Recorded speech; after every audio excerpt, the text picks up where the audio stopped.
Shalom, call halal, Yahal Bashem Yahushai, Bahashem Kodash, double honors to the elder apostles and elder bishops of GMS, including the elders that came before them that taught us this truth. Shalom and salutations to all the brothers out pushing the word of truth and in sincerity, the hopeful elect tabernacle of David.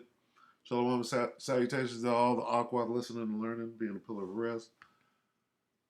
And shalom to the 144,000, the 1/3, the elect. All right, I'm my brother Yahshua. I'm back with the WW3 Daily Update. A real quick one here. Just want to go over what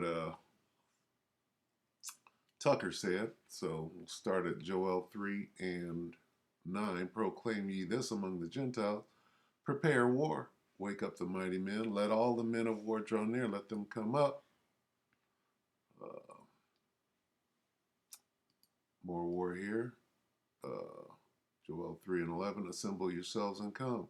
All ye heathen, and gather yourselves together round about. Thither cause their mighty ones to come down, O Lord. All right.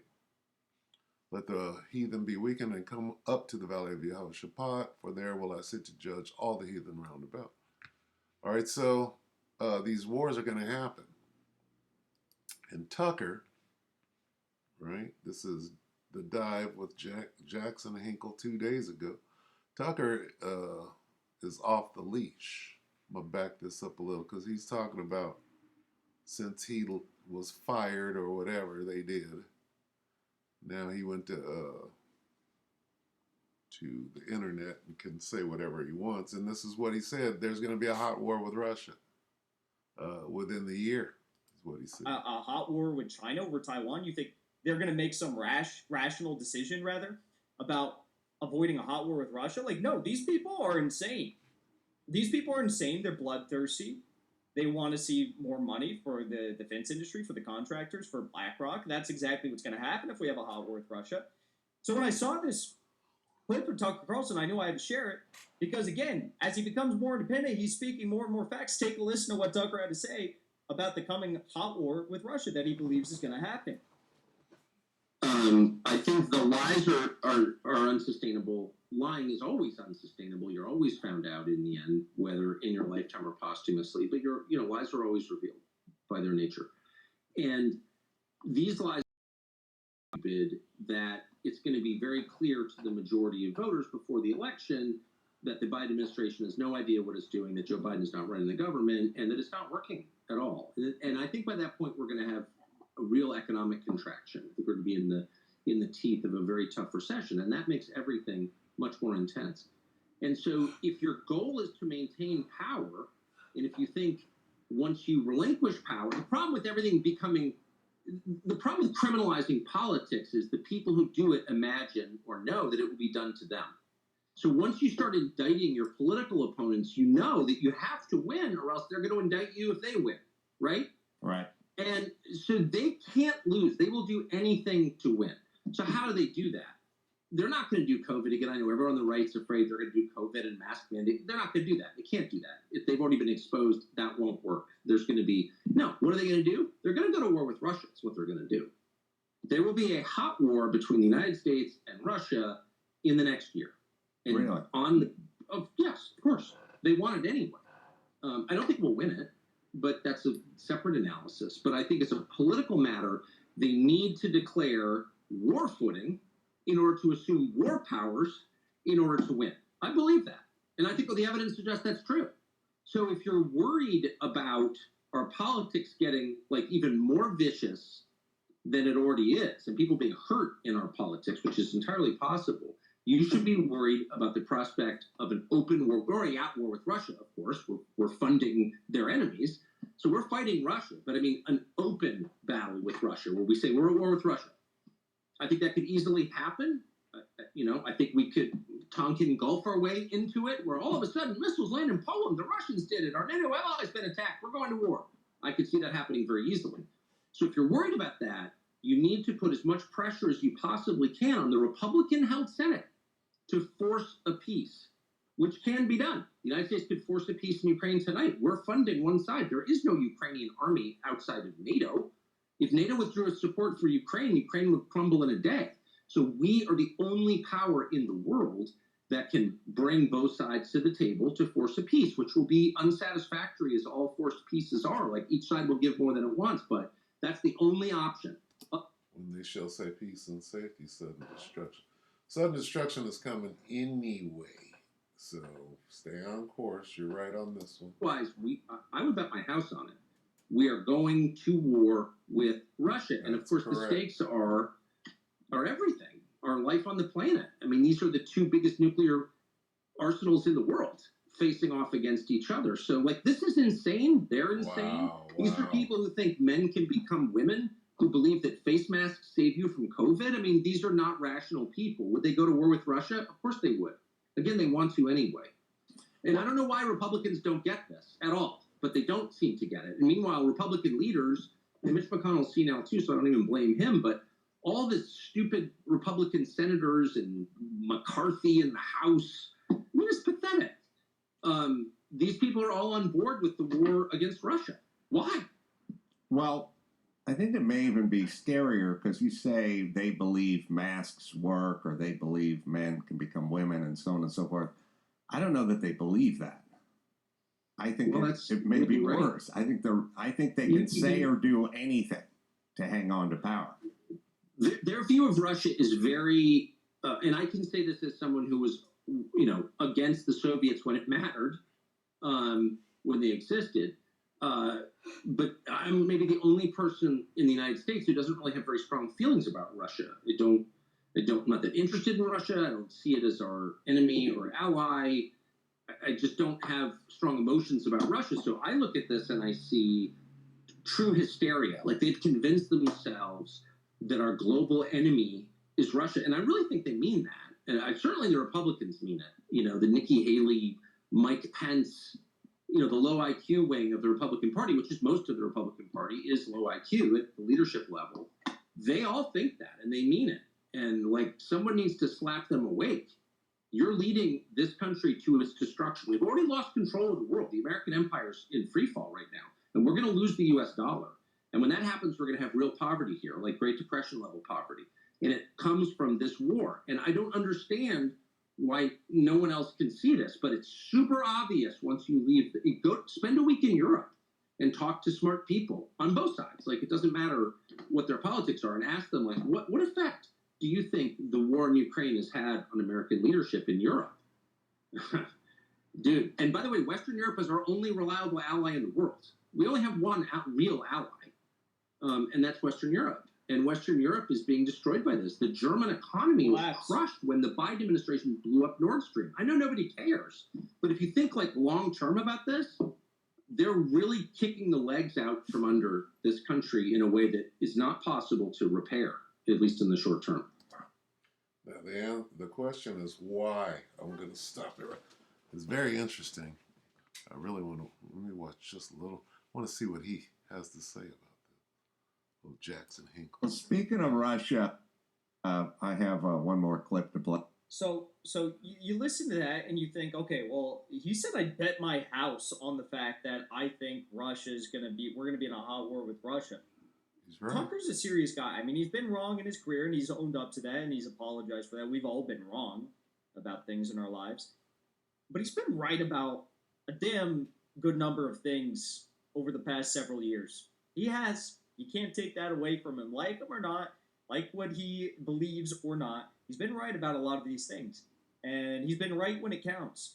And I know it seems crazy to say, yeah, we might be in a hot war with Russia.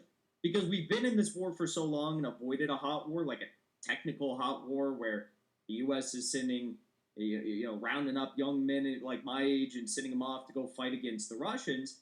I know it might seem a little bit distant almost. That's how it feels like when you think about it. But think about this. If for no other reason than their pure Russophobia and their pure hatred of Russia and their pure desire to depose Putin, their pure desire to remove all things Russian from the face of the earth, eradicate Russian civilization, balkanize Russia, split it up into a bunch of tiny countries, remove any power that it has, and cripple BRICS, cripple the multipolar effort that's being waged right now by countries like Russia. Take all that aside, because that's a big part of it, but take all that aside right now. Listen to this idea right here. I mean, the establishment, and we'll get to who the establishment is in a second here because Tucker touches on that as well. It's this last part of the clip I want to share with you. But Tucker brings up the timely point that, hey, look, Donald Trump is surging right now in the polls. He has wiped the floor with every single Republican candidate, Soros-funded candidate, Murdoch-funded candidate that says, you know, I want peace with Russia but war with China, or the candidate that says, I want war with Russia and war with China. He's smoked all of them, okay? It's over. It was over from day one. I said that here. I said Trump's going to win whether or not he runs from prison, okay? And that's what they're trying to do now. They're saying your trial date is March of 2024. We're going to lock you in prison for 500 years. Okay? I mean, this is insane what's happening right now.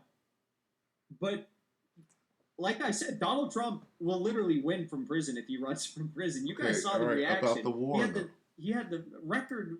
He was doing well. Okay, about the war. Donald Trump is going to keep us out of the war now. Why? What's going on? 2 precepts, and I'll close it. One is, it's real simple. And I've been saying this for a while, and I've been breaking this down for a while. And I still don't know the precepts. Stir up. Yes. Okay, so why are we going into a hot war with Russia? Isaiah 13:17, behold, I, the Most High, Yahweh, will stir up the Medes, the Russians, against them. Them is the Babylonians. The Babylonians are the Americans. So all we got to do is look at the playbook or look at the script of the movie to see what is about to happen. God is the one bringing this war. And he's on the side of the Russians. He's going to stir them up. He's against the Russians, don't get me wrong. But in this particular altercation right here, this is saying that the Most High is going to stir up them. How is he going to stir up the Medes? He's going to get the Americans to go out of their way, above and beyond the call of duty, to do some stupid shit like try to put nuclear bombs on Russia's border. Right? This is what they're doing in Ukraine. Well, here's the Ukraine. Here's Russia. We're going to put our bombs right here, as though there was never a Russian missile crisis back in the 60s. Okay? That's stirring up the Medes.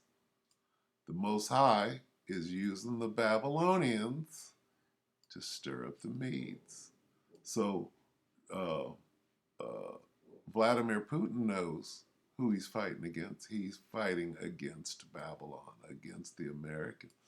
He's not fighting against his own people, the Ukrainians. That's the same people over there on different sides of a fictionary line. But, you know, a little bit of money and influence could get your brother to fight. Okay? And that's what we see. But anyway, the Most High is stirring up. What does that mean? That nobody can stop that. It's going to happen. Okay? Why are these presidents and politicians acting like zombies, as though they don't understand what the outcome of the 2 biggest superpowers on the earth? How do they not know what's going on? Why are they just doing things that seem completely foolish? Because this is what's going on. Proverbs 21:1. Let's get in the KJV. The king's heart. All right, who's the king? Vladimir is the king of Russia. Okay, Zelensky is the so-called king of the Ukraine. And right now, Joe Biden, even though everybody is running from him, he's still the king of Babylon. Right? So whoever the king is, Angela Merkel was the king of Germany when she was in office. The king's heart is in the hand of the Lord. As the rivers of water, he turneth it whithersoever he will. Meaning the Most High is mind controlling. Right? Whoever's in charge. And he's making them. He's stirring up. Just like the Most High. How about Shemuel Shai? He hardened Pharaoh's heart, right? Well, your heart is your mind, okay? GNT. The Lord controls the mind. He does what? Controls the mind. He mind controls the king. Yeah? So all these people are doing what? They're doing the will of Yahweh Shem Yahushua. If somehow Donald Trump gets put to death, the Most High put it in the assassin's mind, here, you're going to go put this dude to death in front of everybody and take it from there. Why? The Most High controls the mind of a king. You got MK, right? Supreme, the Lord. MK, right? Supreme. That's what we're looking at. But for Tucker to jump up and say, there's going to be a hot war with Russia, he's reading the Bible. He got firsthand counseling from the elder apostles of GMS. So keep your eye on him. Keep your eye out for the PSYOP, the Great American PSYOP, which is what the video was about. And with that, we hope that the elect are edified, you brothers and few sisters, with that shalom.